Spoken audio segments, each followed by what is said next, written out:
Okay, so continuing age. MO03. So this element here, you guys are not responsible for knowing the name, so I'm giving the name this time. Notice that this is located in the transition metals, okay? So that means you need to know the charge. This is called molybdenum.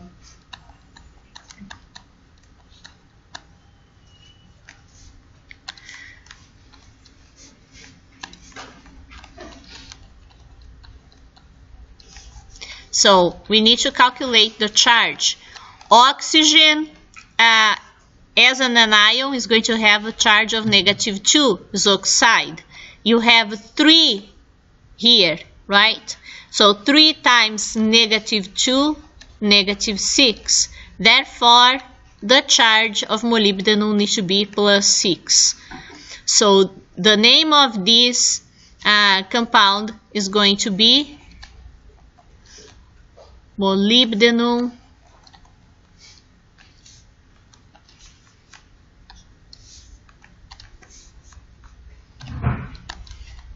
6 oxide.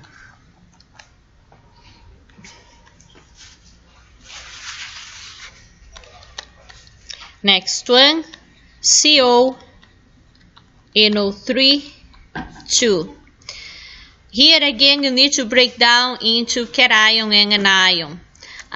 If you remember that nitrate has a charge of -1, you'll see that here you have just 1, right? So the ratio is 1 to 2. Therefore, we can say that this 2 here is the charge of cobalt.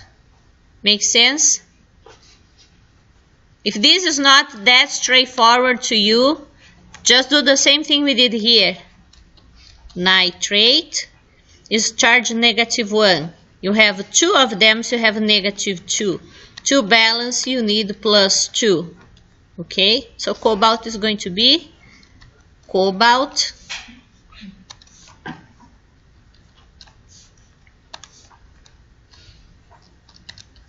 2 nitrate. Okay.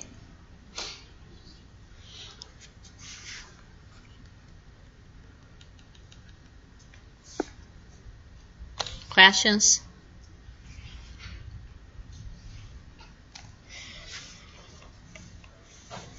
Next one, V2O5.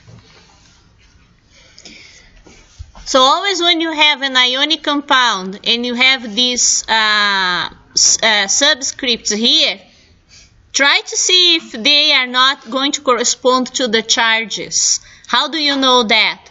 Oxygen should have a charge of -2. Here you have 2. So if this is making sense to the anion, you just take the other one as a charge for the cation. See what I'm saying? We're going to look at these 2 numbers. -2 should be the charge of oxygen, oxide. If that's correct, that means vanadium here has a charge of +5. Okay? Or if you prefer, you can do the math. Oxygen -2 oxide times 5 -10. You need +10, but you have 2, so +10 divided by 2 +5. Both ways give you the same answer. Okay? So the name of this is going to be vanadium 5 oxide. Okay? Do not attempt to try to use prefixes with those. You may look, oh, that's divanadium. No, it's not covalent. You don't use prefixes. Okay?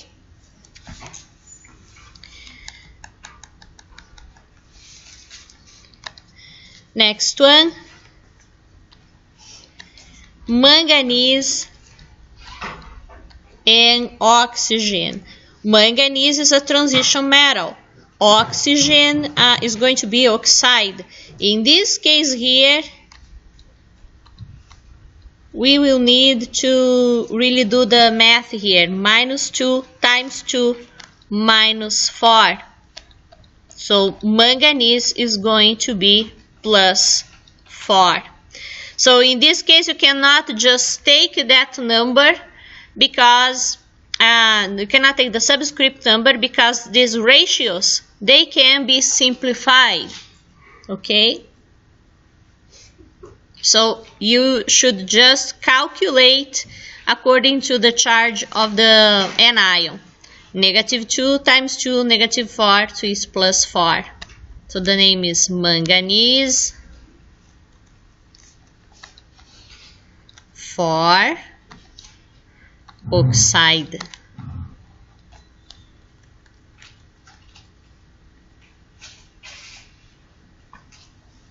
Questions?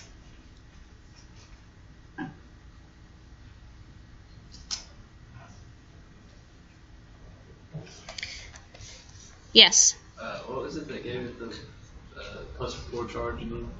The plus charge is coming from the balance from oxide in this formula. So oxygen as oxide is going to have charge of -2. You have 2 oxygens, so you need to multiply by 2. Okay. Similar to what we have been doing here, but here we were dividing by 2. Here you don't divide because you have just 1. So that's why it's going to be the plus 4 here. Okay? So in this case, you cannot just take the subscript and use as a charge.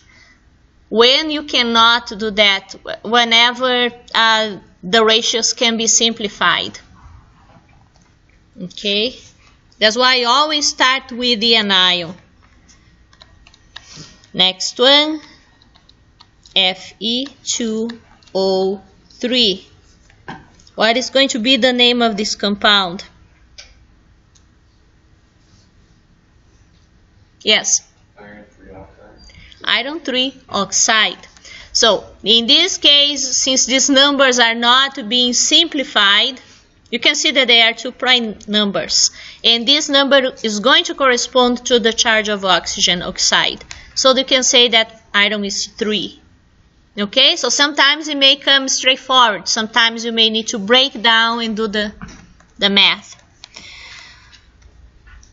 Let's just take here and here.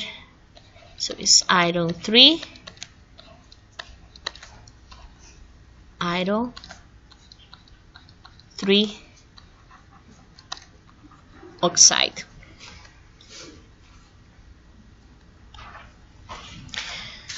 Problem 5, you have similar, exactly the same problem, right? It's very similar, but you have more polyatomic ions involved. The procedure is exactly the same.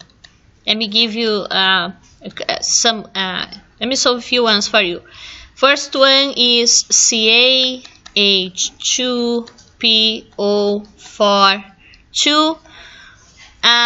the name of this compound is going to be calcium. What is the name of this anion? Dihydrogen phosphate. Notice that dihydrogen is the name of the anion. Okay? So you don't need to think, oh, this coming from the prefix. No, this is the name of the anion. We studied that in the previous table separately. Let me give you another name here. FeSO4. This is going to be, what's the name of this one?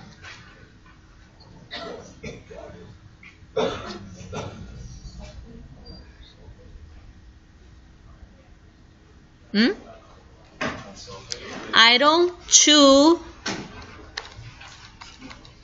sulfate. Okay? Again, break this down into cation and anion. Sulfate has a charge of -2. You need to balance. This is going to be +2. What questions you have?